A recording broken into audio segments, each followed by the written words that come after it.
प्रश्न 1। कवि ने श्री बृजदूला किसके लिए प्रयुक्त किया है और उन्हें संसार रूपी मंदिर का दीपक क्यों कहा है?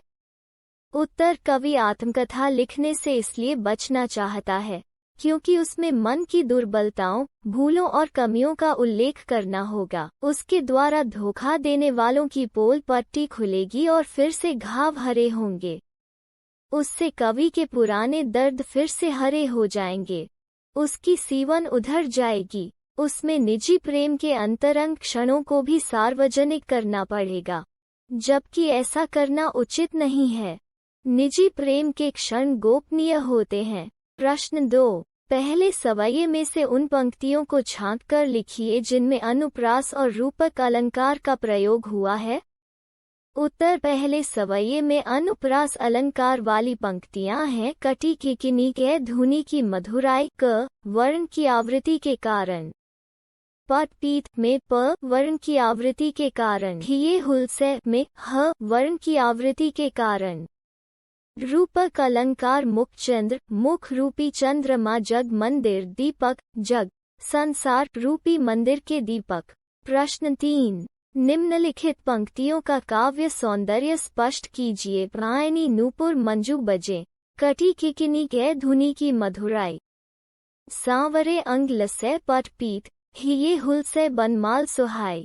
उत्तर। स्मृति को पाथेय अर्थात रास्ते का भोजन या सहारा या संबल बनाने का आशय यह है कि कवि अपने प्रेम की मधुर यादों के सहारे ही जीवन जी रहा है। प्रश्न 4। दूसरे कविता के आधार पर स्पष्ट करें कि ऋतुराज वसंत के बाल रूप का वर्णन परंपरागत वसंत वर्णन से किस प्रकार भिन्न है।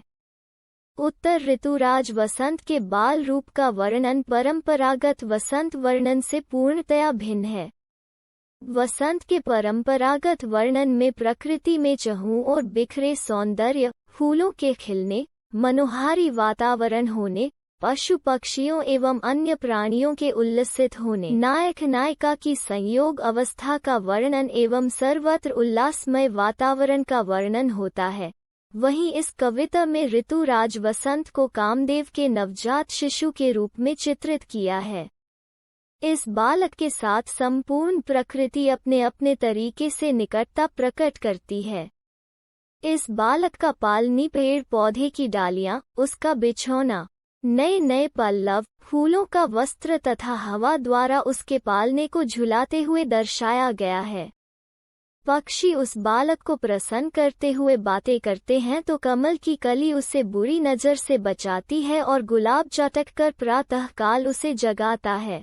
प्रश्न 5। प्रात ही जगावत गुलाब चटकारी दे, इस पंक्ति का भाव स्पष्ट कीजिए। उत्तर। इस कथन के माध्यम से कवि कहना चाहता है कि निजी प्रेम के मधुर क्षण सबके सामने प्रकट करने योग्य नहीं होते। मधुर चांदनी रात में बिताए गए प्रेम के उजले क्षण किसी उज्ज्वल कहानी के समान होते हैं। यह गाथा बिल्कुल निजी संपत्ति होती है, अतः आत्मकथा में इनके बारे में कुछ लिखना अनावश्यक है। प्रश्न 6। चांदनी रात की सुंदरता को कवि ने किन किन रूपों में देखा है। उत्तर। चांदनी रात की सुंदरता को कवि ने निम्नलिखित रूपों में देखा है। आकाश में फैली चांदनी को पारदर्शी शिलाओं से बने सुधा मंदिर के रूप में, जिससे सब कुछ देखा जा सकता है। सफेद दही के उमड़ते समुद्र के रूप में, ऐसी फर्श जिस पर दूध का झाग ही झाग फैला है। आसमान को स्वच्छ निर्मल दर्पण के रूप में। प्रश्न 7। प्यारी राधिका को प्रतिबिंब सोलगत चंद, इस पंक्ति का भाव स्पष्ट करते हुए बताएं कि इसमें कौन सा अलंकार है। उत्तर। कवि ने स्वप्न में अपनी प्रेमिका को आलिंगन में लेने का सुख देखा था। उसने सपना देखा था कि उसकी प्रेमिका उसकी बाहों में है।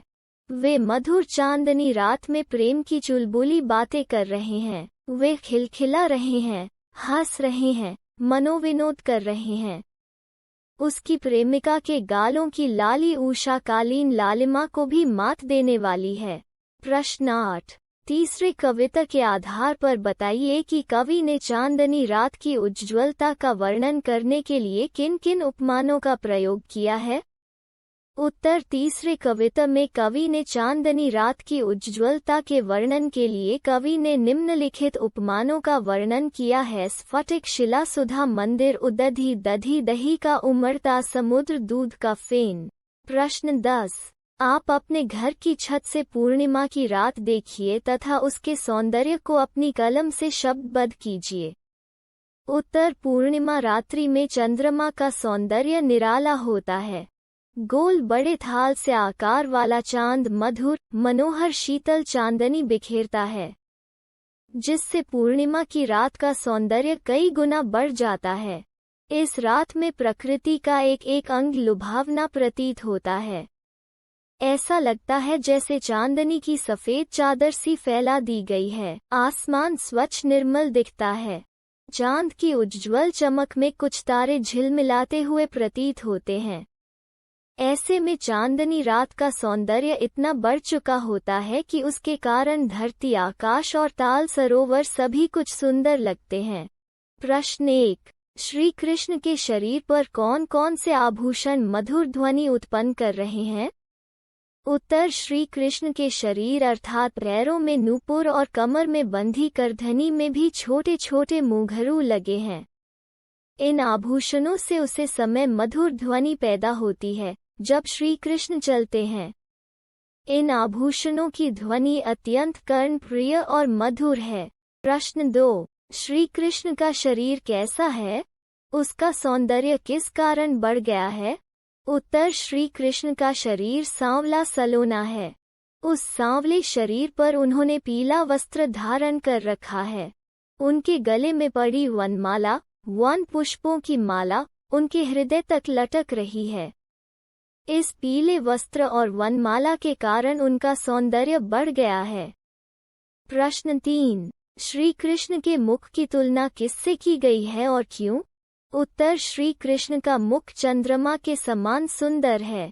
उनके मुख की तुलना चंद्रमा से की गई है। इसका कारण यह है कि जिस पर चांदनी फैलकर चांद को अधिक सुंदर बना देती है, उसी प्रकार श्री कृष्ण के मुखमंडल पर विराजित हंसी मुस्कान उनके सौंदर्य को बढ़ा देती है। प्रश्न 4। श्री कृष्ण की तुलना किससे की गई है और क्यों? उत्तर श्री कृष्ण की तुलना जगरूपी मंदिर में जलते दीपक से की गई है। इसका कारण यह है कि जिस तरह मंदिर में जलता दीपक अंधकार को समाप्त कर अपने प्रकाश से आलोकित किए रहता है, उसी प्रकार श्री कृष्ण भी अपने रूप सौंदर्य से संसार को आलोकित किए हुए हैं। प्रश्न 5। कवि देव अपनी सहायता के लिए किसका आह्वान कर रहे हैं? उत्तर कवि देव अपनी सहायता के लिए ब्रजवासियों के मध्य दूल्हे की भांति पुरुष अर्थात श्री कृष्ण से अपनी सहायता करने के लिए आह्वान कर रहे हैं कि श्री कृष्ण सदैव उनके मददगार बने रहें। प्रश्न 6। कवि देव ने वसंत को किस अनूठे रूप में चित्रित किया है? उनकी यह कल्पना अन्य कवियों से किस तरह अलग है? उत्तर कवि देव ने ऋतुराज वसंत को पारंपरिक रूप में चित्रित न करके कामदेव के पुत्र नवजात के रूप में चित्रित किया है।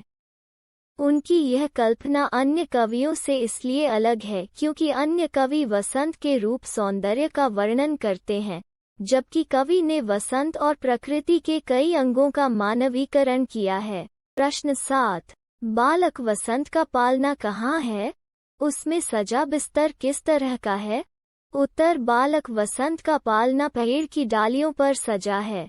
उस पालने में नई नई कोमल पत्तियों एवं पालने का बिस्तर लगा है। इसी पालने में कामदेव का नवजात राजकुमार वसंत झूल रहा है, जिसे हवा झुला रही है। प्रश्न 8। कामदेव के पुत्र को कौन किस तरह प्रसन्न रखने का प्रयास कर रहा है? उत्तर कामदेव के पुत्र वसंत को खुश रखने के लिए तोता और मोर उससे बातें कर रहे हैं। कोयल उसे हिला झुलाकर प्रसन्न करते हुए बार बार ताली बजाकर उसका ध्यान अपनी ओर खींचने का प्रयास कर रही है। प्रश्न 9। बालक को बुरी नज़र से बचाने का प्रयास कौन किस तरह कर रहा है?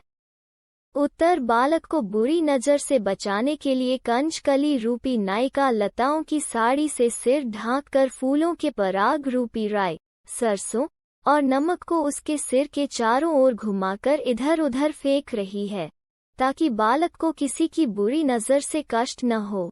प्रश्न 10। कवि ने गुलाब का मानवीकरण किस तरह किया है? उत्तर, कवि देव ने गुलाब को मानवीय क्रियाएं करते हुए दिखाया है। गुलाब प्रातःकाल जब चटक कर खिलता है तो चटकने की आवाज सुनकर ऐसा लगता है मानो वो चुटकी बजाकर सोए हुए बालक वसंत को जगा रहा है। इस तरह कवि ने गुलाब का मानवीकरण किया है। प्रश्न 11। फटेक सिलानी सौ सुधार या सुधा मंदिर के आधार पर सुधा मंदिर का चित्रण कीजिए। उत्तर, चांदनी रात में चारों ओर फैले उज्ज्वल प्रकाश में आसमान को देखने से ऐसा लगता है जैसे पारदर्शी शिलाओं से बना हुआ कोई सुधा मंदिर हो। इसकी दीवारें पारदर्शी होने के कारण भीतर बाहर सब कुछ अत्यंत सुंदर दिखाई दे रहा है। यह मंदिर अमृत की भांति लग रहा है। प्रश्न 12। सुधा मंदिर के बाहर और आंगन की क्या विशेषता है? उत्तर, सुधा मंदिर के बाहर उज्ज्वल चांदनी फैलने से ऐसा लग रहा है मानो चारों ओर दही का समुद्र उमड़ रहा हो। इस मंदिर का आंगन इतना सुंदर और उज्ज्वल है जैसे पूरे आंगन में दूध का झाग भर गया हो। यह सुधा मंदिर बाहर और भीतर दोनों स्थानों पर कल्पना से भी सुंदर है। प्रश्न 13। कवि देव को चांदनी रात में तारे कैसे दिख रहे हैं? उत्तर, चांदनी के उज्ज्वल प्रकाश में स्वच्छ आसमान के चांद के आसपास बिखरे तारे ऐसे लग रहे हैं जैसे धरती पर राधा के आसपास सफेद वस्त्र पहने गौरवान वाली सहेलियां खड़ी हों। इनके शरीर से मोतियों सी चमक और मल्लिका की महक उठ रही है। प्रश्न 14। कवि देव ने चांद का वर्णन परंपरा से हटकर किया है, स्पष्ट कीजिए।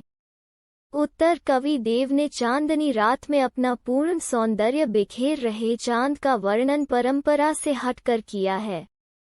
चांद के परंपरागत वर्णन में कवि उसे अत्यंत सुंदर बताते हुए सुंदरी के मुख को चांद के समान बताते हैं, जबकि कवि देव ने चांद को राधा के मुंह का प्रतिबिंब बताया है जो स्वच्छ आकाश रूपी दर्पण में बना है। यहाँ परंपरागत उपमान चंद्रमा को उपमेय से हीन दर्शाया गया है। प्रश्न 15। कवि देव ने वसंत को राजा कामदेव का पुत्र क्यों कहा है?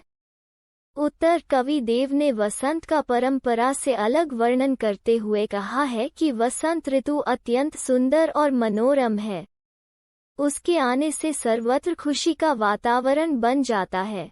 प्राणी के साथ साथ यहाँ तक कि संपूर्ण प्रकृति हर्षित हो जाती है। वसंत की भांति ही राजा कामदेव का पुत्र सुंदर एवं खुशियाँ बढ़ाने वाला है। अतः वसंत को राजा कामदेव का पुत्र कहा गया है।